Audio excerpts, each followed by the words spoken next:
Bring in Elliot. Go ahead. Yeah, no, I would just say I would go even further on Brett Kavanaugh's concurrence, which is fascinating, in that the constitutional question in terms of what the 14th Amendment says, that's only 5-4 on this court. Justice Kavanaugh sort of carves himself out of that and draws this sort of alternative approach of saying that, yes, we don't even need to reach the constitutional question. There's a statutory question, and quite frankly, Congress could have actually effectuated the same result here that the president tried to do with this executive order. That's the big shock of the day more than anything else, that the Supreme Court was this closely divided on what the 14th Amendment, sort of the effect of the 14th Amendment is. And so, yes, it is a profound decision, both in terms of what it is and means to be an American, and also staving off the absolute legal chaos that would have broken out had they ruled the other way, having to identify the citizenship of adopted children, for instance. How do you do that? How do you abandon children or children who don't know, they haven't met one or both of their parents, whatever else?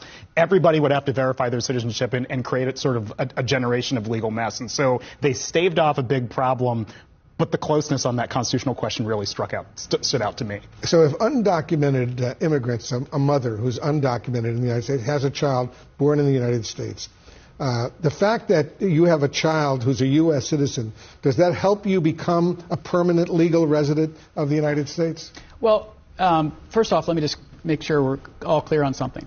John Sauer, the SG, said during the oral argument in this case that if this rule were to go into effect, it would be applied prospectively. That's why Amy Coney Barrett, in the questioning of John Sauer and the other advocate, was asking, well, how do you do this in a practical matter?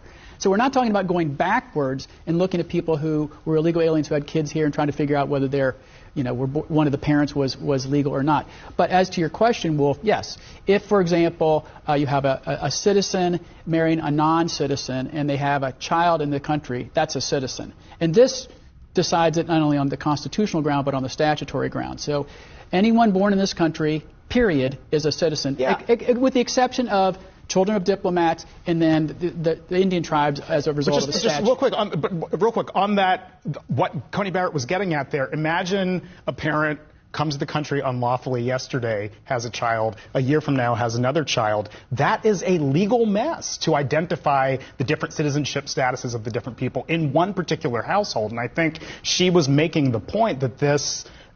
they're just, even if the court were to try to have made it prospective looking forward into the future, it would have been logistically, legally, administratively so complex and such a mess that would have created even far bigger problems for the Supreme Court. Priscilla, you cover immigration for us. Give us your assessment. Well, I think to Ellie's point, the debate was the point. That was what all of this was moving toward. When the president signed his executive order on the first day in office, the idea was to kick off a legal battle. That is what my sources told me. It wasn't that they expected it to take effect that day or the next day. It is that they wanted it to go all the way to the Supreme Court. They just needed something to get that going. And that's what this executive order was, which wasn't just targeting undocumented parents, but also people legally in the United States who might be here temporarily.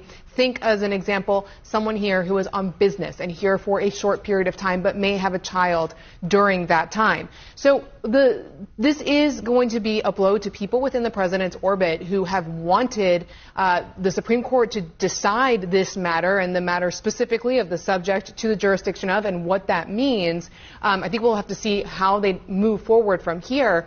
But the reason we're all talking about this is because they wanted to talk about this. This conversation was always in the fringes about what birthright citizenship meant. It is now something we are talking about because that was the point of this executive order, is what the president wanted to do in the first administration. He got there in the second administration by kicking this off with this executive order, and now the Supreme Court is reaffirming it. And as we've seen with polling, Americans do generally support this concept. So I guess I'll hand it over to you for the politics of that. Well, let me ask you, Mark, it's a huge setback, a huge loss for President Trump. How do you think he's going to react to this? Well, I mean, we know how he's going to react. He's going to get upset. He'll type out 60,000 words that some of it will make sense, and he'll say thank you for your attention to this matter, right? I mean, that's how he'll close it. I think sometimes we just have to take a step back, and again, maybe because I've been in this business for way too long, but I look at two sides fighting over an issue when the issue isn't as easy as black and white. There's a lot of gray area in between. And what we have is we have political professionals who are just dug in on either side that won't come to the table to try to find some reasoning, to try to not only find resolution on this, but to find resolution on transgender athletes, to find resolution on just about anything. Because what the country has become now is this partisan divide where there's no middle ground. And that's why, we see it playing out here when we talk on these panels. We see it playing out, when we go to baseball games with our friends. We see it playing out in youth sports. We're actually at a point right now where we're a society that doesn't really act as a United States of America. We are divided into camps right now, and issues like this only further divides us. And unless we decide to stop and say, you know what, I'm going to give a little bit on my side, you're going to give a little bit on your side, we're going to try to come to the table. I will, just one thing to note, the fight between the conservatives on the court on this issue, and a striking line from Chief Justice Roberts with this idea of does citizenship require allegiance or whatever he calls it, a dramatically revisionist view. It's sort of a shot across the bow to even the other conservatives on the court. So even they, amongst them, are grappling with this issue and sort of where this is going to go. Your guess is as good as mine, Mark. I don't know. All right, everybody.